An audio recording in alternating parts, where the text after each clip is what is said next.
कि हमारी पार्टी को भ्रष्टाचारियों की कोई आवश्यकता नहीं है। हमारी जो सरकार है, ना खाऊंगा ना खाने दूंगा। आप ये देखिए, जब अरविंद केजरीवाल जी आए थे, कहते थे 2 इंच लंबी शर्ट पहनते थे, चप्पल पहनते थे, वैगनार में चलते थे और झूठ बोलते थे लोगों से, ना तो मैं बंगला लूंगा ना मैं गाड़ी लूंगा। लेकिन आज की उनकी पोजीशन देखो, गाड़ियां चलती हैं पीछे, करोड़ों के तो सरकारी संपत्ति से उन्होंने गाड़ियां खरीद ली है, स्विमिंग पूल बना लिया है 10 करोड़ का घर में। कुछ भी झूठ बोलते हैं। इनके सत्येंद्र जैन जी जो जेल में पड़े हैं 3 महीने से, क्या कहते हैं, हवाला की मलाई खा रहे थे। और जो मनीष सिसोदिया जी है, वो जो अपने माफिया हैं, शराब माफिया हैं, उनसे रेवड़ियां खा रहे थे। तो दिल्ली की जनता जैसे सबको धोखा देकर आए हैं, ऐसे दिल्ली की जनता भी भुगत रही है। आज देखो गली गली में शराब के ठेके हैं। कहाँ तो स्कूल खुलवाने की बात करते थे और कहाँ शराब के ठेके खुलवा दिए। आप ये देखिए, बच्चों को शिक्षा की जरूरत थी, लेकिन बच्चों को क्या दिया? शराब दिया। आज इनके विधायकों के बच्चे क्यों सरकारी स्कूलों में नहीं पढ़ते, क्यों ये प्राइवेट स्कूलों में पढ़ाते हैं? अगर ये इतने ईमानदार हैं तो अपने आधार कार्ड होता है, उससे अपनी संपत्ति क्यों नहीं लिंक कराते? क्योंकि ये घोर भ्रष्टाचारी है। मैं तो कहूंगी घोर भ्रष्टाचारी। तो ये तो सिर्फ पैसा बर्बाद करने के लिए आए हैं दिल्ली का। कभी पंजाब की पॉलिटिक्स करते हैं, कभी गुजरात की पॉलिटिक्स करते हैं। इनके बस की कुछ नहीं है, सिर्फ कुर्सी पे बैठकर 4 टाइम पीसी करना। नमस्कार, मैं हूं केशव मालान। दिल्ली में एक बार फिर भ्रष्टाचार के आरोप और प्रत्यारोप का दौर जारी है, लेकिन दिल्ली के उप मुख्यमंत्री मनीष सिसोदिया ने आज एक गंभीर आरोप भाजपा के ऊपर लगाया है। कहा है कि मुझे भाजपा ने ऑफर किया है कि आप आ जाइए, आपको तोड़ करके ना तो आपके पास ईडी जाएगी और ना ही किसी और की कार्रवाई होगी। आज इसी खास मुद्दे पर हमारे साथ बातचीत करने के लिए मौजूद हैं दिल्ली प्रदेश प्रवक्ता सारिका जैन जी। बहुत बहुत स्वागत है मैम आपका। आज गंभीर आरोप लगे हैं भाजपा के ऊपर। मनीष सिसोदिया कह रहे हैं कि आपको तोड़ करके हमारे पास आ जाइए, भाजपा में शामिल हो जाइए, कोई आपत्ति नहीं होगी, कोई समस्या नहीं खड़ी होगी। देखिए, सबसे पहले तो मैं यही बोलना चाहूँगी कि हमारी पार्टी को भ्रष्टाचारियों की कोई आवश्यकता नहीं है। हमारी जो सरकार है, ना खाऊंगा ना खाने दूंगा वाली ही सरकार है। मोदी जी जब 2014 में आए थे, उन्होंने बोला था ना तो खाऊंगा और ना मैं खाने दूंगा। तो ये लोग की तो षड्यंत्र है, किसी भी तरह लोगों को बरगलाना इनका काम हो गया है। कुछ भी झूठ बोलते हैं। इनके सत्येंद्र जैन जी जो जेल में पड़े हैं 3 महीने से, क्या कहते हैं, हवाला की मलाई खा रहे थे। और जो मनीष सिसोदिया जी है, वो जो अपने माफिया हैं, शराब माफिया हैं, उनसे रेवड़ियां खा रहे थे।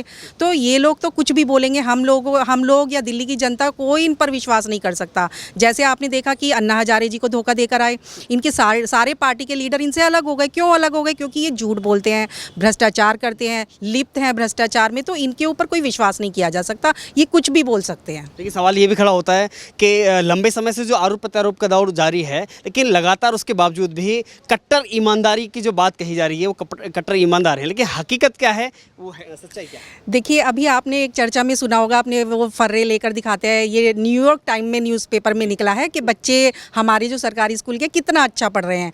हालांकि वो जो बच्चे थे वो तो मयूर विहार प्राइवेट स्कूल के थे। तो किसी को भी उठाकर किसी भी आर्टिकल में डाल देना, आर्टिकल नहीं होते, वो विज्ञापन होते हैं, जो वो पेड विज्ञापन होते हैं। उनके जो एक थे रिपोर्टर जो फ्रीलांस काम कर रहे थे, उन्होंने वो न्यूयॉर्क टाइम में भी डलवाया और खलीज करके एक जगह है वहाँ का भी डलवाया। तो इनके आर्टिकल पे, इनके विज्ञापन पे कोई विश्वास नहीं किया जा सकता। इन पर विश्वास करना मतलब अपने आप को धोखा देना है। तो दिल्ली की जनता जैसे सबको धोखा देकर आए हैं, ऐसे दिल्ली की जनता भी भुगत रही है। आज देखो गली गली में शराब के ठेके हैं। कहाँ तो स्कूल खुलवाने की बात करते थे और कहाँ शराब के ठेके खुलवा दिए। आप ये देखिए, बच्चों को शिक्षा की जरूरत थी, लेकिन बच्चों को क्या दिया? शराब दिया। आज उनके माता पिता, अगर उनकी स्टोरी हम बनाने चलेंगे, दिल्ली की आज स्टोरी बनाते तो ना तो प्रदूषण की जो समस्या है वो हल हुई है, ना पानी की समस्या हल हुई है, ना एजुकेशन की समस्या हल हुई है। आप देखिए, मोहल्ला क्लिनिक कहते हैं वर्ल्ड क्लास है हमारा मोहल्ला क्लिनिक, आज सारे मोहल्ला क्लिनिक बंद पड़े। और कोरोना काल में देखा किस तरह से मोहल्ला क्लिनिक काम आए, कुछ काम ही नहीं आए जनता के। तो ये तो सिर्फ पैसा बर्बाद करने के लिए आए हैं दिल्ली का। कभी पंजाब की पॉलिटिक्स करते हैं, कभी गुजरात की पॉलिटिक्स करते हैं। इनके बस की कुछ नहीं है, सिर्फ कुर्सी पे बैठकर 4 टाइम पीसी करना, और कुछ इनके काम नहीं है। इन्होंने एक जो आज ट्वीट किया है, उसमें एक स्लोगन इस्तेमाल किया है कि सर कटा सकता हूँ लेकिन सर झुका सकता नहीं। देखिए, कभी अपने आप को भगत सिंह जी कहते हैं, कभी सावरकर जी कहते हैं, कभी महाराणा प्रताप के वंशज कहते हैं। तो मैं तो कहती हूँ इनको शायद, जैसे सत्येंद्र जैन जी बोल रहे थे, मेरा दिमाग मतलब कोरोना में थोड़ा ख़राब हो गया था, तो मैं कुछ बता नहीं पा रहा हूँ सीबीआई को। तो मुझे लगता है उसकी तैयारी अभी से चल रही है। तो ये कभी कोई सा एक्टर बन जाते हैं और कभी कोई एक्टर बन जाते हैं। मैं तो मतलब कई बार ये सोचती हूँ कि शायद इनको एक्टिंग करनी जन्मजात आती है। तो पहले से ही ये बचपन से एक्टिंग करते आ रहे, तो उसमें ये माहिर हो चुके हैं। लेकिन अगली रणनीति क्या है? क्योंकि शराब नीति को लेकर के लंबे समय से भाजपा प्रदर्शन कर रही है, आज भ्रष्टाचार की नीति को लेकर के रोड पर आई है सरकार। बिल्कुल रोड पर आएगी। देखिए, हम विपक्ष में बैठे हैं आज, और हम नहीं चाहते कि दिल्ली की जनता का या देश की जनता का बुरा हो।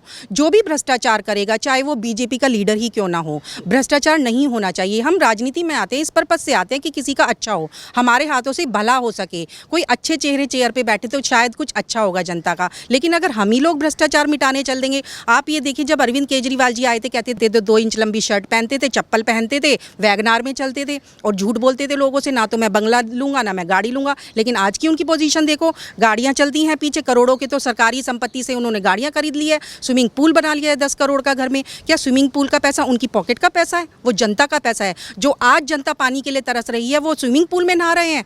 जो आज स्वास्थ्य सुविधाओं के लिए जनता तरस रही है वो प्राइवेट हॉस्पिटल्स में इलाज करा रहे हैं। अगर ये इतने ईमानदार हैं तो ये स्वास्थ्य के लिए प्राइवेट हॉस्पिटल क्यों जाते हैं?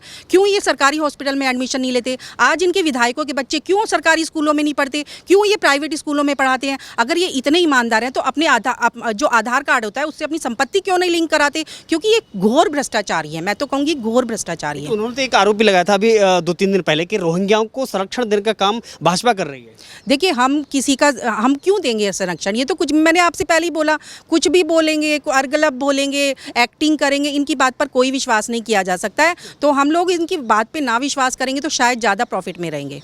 क्या अपील करना चाहेंगे, क्योंकि कहीं ना कहीं दिल्ली को बचाना, क्योंकि दिल्ली एक देश की राजधानी है, कि दिल्ली को कैसे बचाया जाएगा? वहीं भ्रष्टाचार के आरोप लगाए जाएं, क्योंकि अन्ना हजारे का जो जिक्र हुआ है कि जिस भ्रष्टाचार को दूर करने के लिए ये पार्टी बनी थी, और वहीं आज भ्रष्टाचार के आरोप में घिरी हुई है। देखिए, आपने बोला कि क्या अपील करना चाहोगे, तो मैं दिल्ली की जनता और देश की जनता से अपील करना चाहती हूँ आपके चैनल के माध्यम से कि कम से कम ऐसे लोगों को ना चुनें जो स्टार्टिंग से ही आंदोलन करके आए थे, झूठ बोल कर आए थे, अन्ना जी को धोखा दिया, जो जिनको गुरु मानते थे उन्हीं को धोखा दे दिया था, अपने बच्चों की कसम खाते झूठ बोलते हैं, उन्हीं को नहीं छोड़ा तो दिल्ली की जनता को तो क्या बख्शेंगे?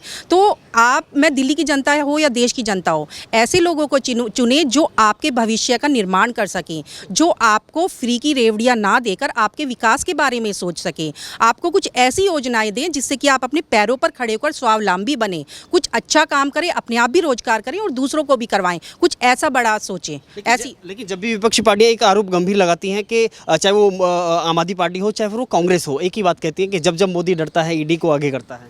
देखिए, इन लोगों की कांग्रेस पार्टी रही हो या आप पार्टी रही हो, हमेशा से हमारे सैनिकों का अपमान किया है, हमारे झंडे का अपमान किया है, हमारे राष्ट्रगान का अपमान किया है। 26 जनवरी को जाकर वहाँ सड़क पर ये लोग धरना प्रदर्शन करते हैं, तो ये हमारी जो संवैधानिक एजेंसियाँ हैं उनको कैसे छोड़ेंगे? ये किसी को नहीं छोड़ेंगे। ये दिल्ली पुलिस को नाम रखते हैं, जो कि संरक्षण दे रही है, केजरीवाल को संरक्षण दे रही है दिल्ली पुलिस, उसको तक नहीं छोड़ते, तो ये हमारी सीबीआई एजेंसी को क्या छोड़ेंगे? तो ये तो छोड़ दीजिए, इनका ये प्रपंच होता है कुछ भी कहने का, तो हम इनकी बातों पर विश्वास नहीं कर सकते हैं।